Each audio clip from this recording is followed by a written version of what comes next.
तो मैंने आपको वीडियो की शुरुआत में कहा था कि मैं आपको एक इंडिकेटर दूंगा जो ऑटोमेटिकली सपोर्ट एंड रेजिस्टेंस को प्लॉट करेगा। हेलो गाइस, तो आज का हमारा टॉपिक ये है कि हम सिंपली स्मार्टफोन के थ्रू सपोर्ट एंड रेजिस्टेंस कैसे प्लॉट कर सकते हैं। तो सबसे पहले हम एप्लीकेशन को ओपन कर लेंगे। जिस भी एप्लीकेशन या ब्रोकर को आप यूज़ करते हैं उसे ओपन कर लेंगे। एप्लीकेशन ओपन होने के बाद आप किसी भी चार्ट को लगा लेंगे, जैसे इंडेक्स के चार्ट को या फिर आप स्टॉक के चार्ट को लगा लेंगे। तो मैं इंडेक्स के चार्ट को लगा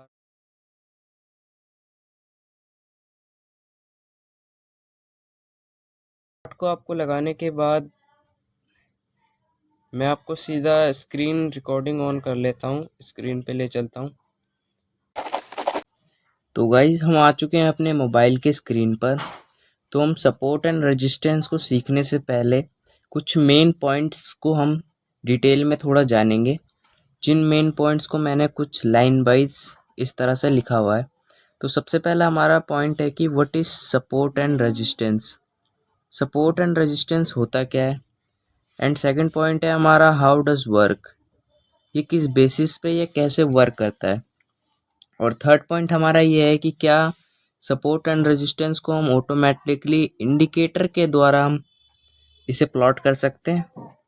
तो आज ही हम इन तीनों पॉइंट्स को जानेंगे, उसके बाद हम सपोर्ट एंड रेजिस्टेंस को मैनुअली प्लॉट करना सीखेंगे एंड एक इंडिकेटर के बेसिस पे हम इसे सपोर्ट एंड रेजिस्टेंस को प्लॉट भी करेंगे।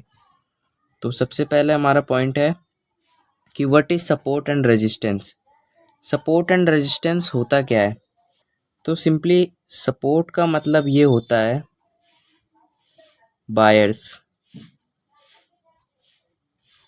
सपोर्ट का हमारा मतलब होता है बायर्स, बाइंग एरिया।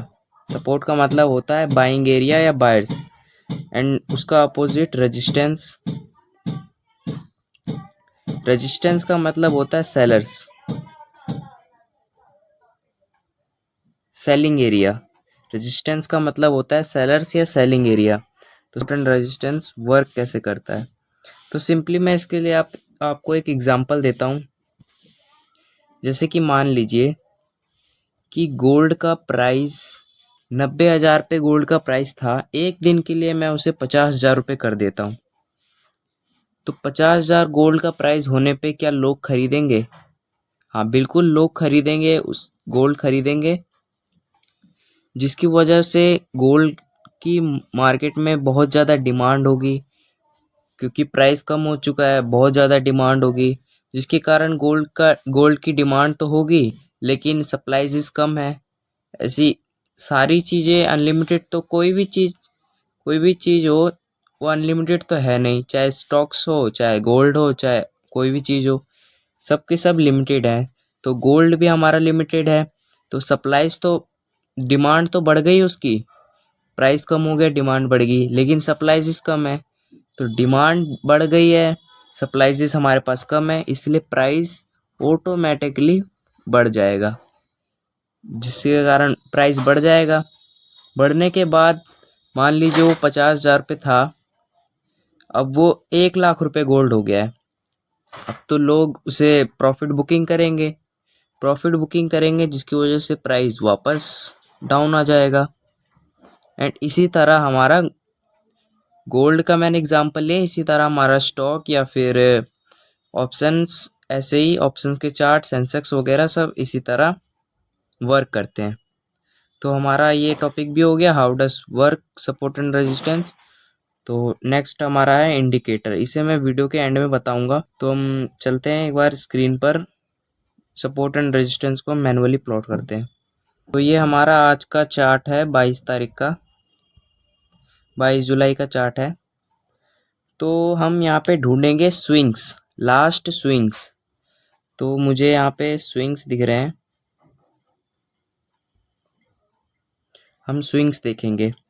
जैसे कि यहाँ पे मार्केट प्राइस कई बार यहाँ पे इस लेवल पे, इस प्राइस पे आई है, लेकिन वापस बाउंस बैक हो गई है। एंड उसी तरह एक बार प्राइस यहाँ पे भी इस लेवल पर आई थी, लेकिन वापस बाउंस बैक हो गई। और एक बार प्राइस यहाँ पे भी इस लेवल को टच करके वापस बैक हो चुकी है।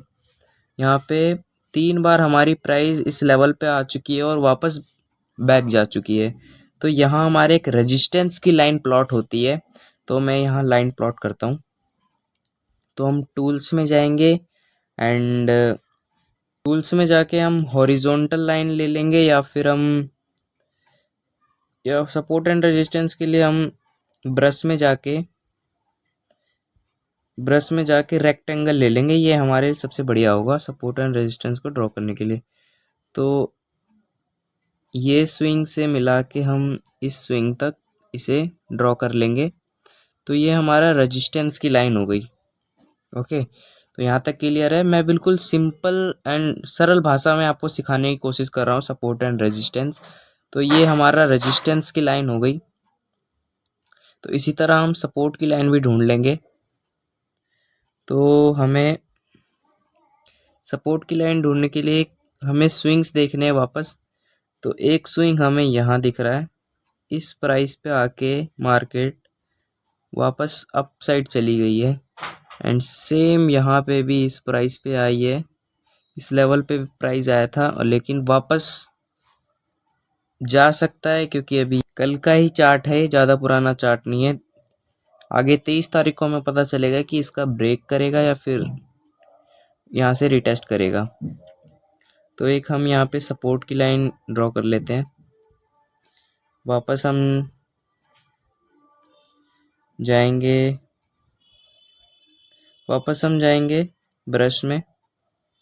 ब्रश में जाके हम रेक्टेंगल को सिलेक्ट कर लेंगे। तो इस स्विंग से हम इस स्विंग को इसको मिला देते हैं एंड इसे आगे तक ड्रॉ कर लेते हैं। तो ये हमारा एक सपोर्ट की लाइन हो गई। तो ये हमारी सपोर्ट की लाइन हो गई। तो हमने रेजिस्टेंस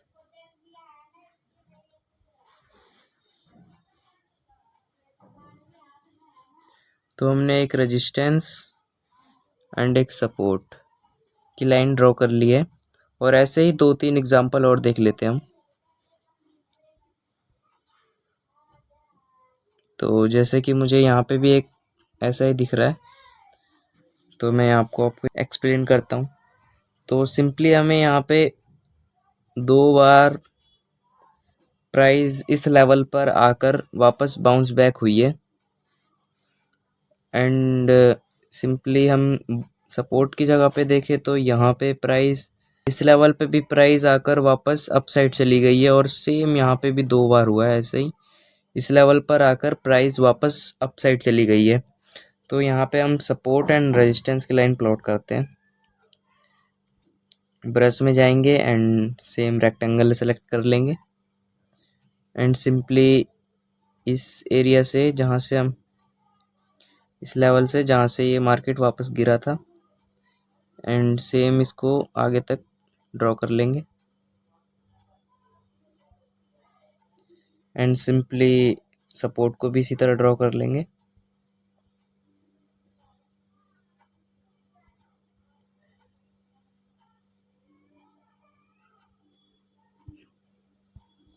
तो ये हमारा सपोर्ट एंड रेजिस्टेंस ड्रॉ हो गया एक और। तो हमने दो जगह पे सपोर्ट एंड रेजिस्टेंस को मार्क किया है एंड और अगर ये सपोर्ट या रेजिस्टेंस किसी को भी ब्रेक करता है, प्राइस किसी की तरफ भी मूव करता है, तो वो नेक्स्ट अपने सपोर्ट की तरफ जाएगा। अगर प्राइस डाउन साइड ब्रेक करता है तो ये नेक्स्ट हमारे सपोर्ट के पास जाएगा जो कि हमने यहाँ प्लॉट किया हुआ है एंड सेम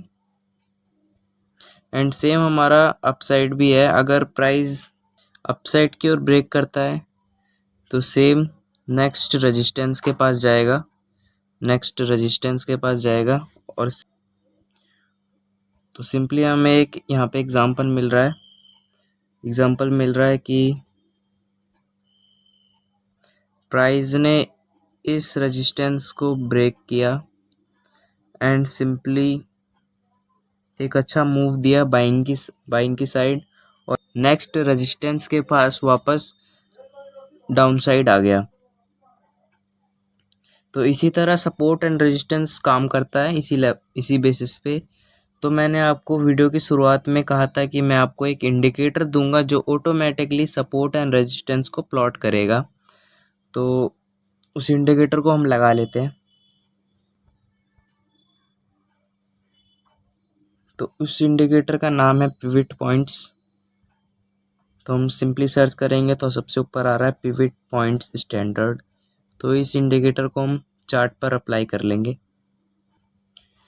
तो सिंपली हमने इस इंडिकेटर को चार्ट पर अप्लाई कर लिया है। मेरे सामने यहाँ पे सिंपली येलो लाइंस प्लॉट हो गई है,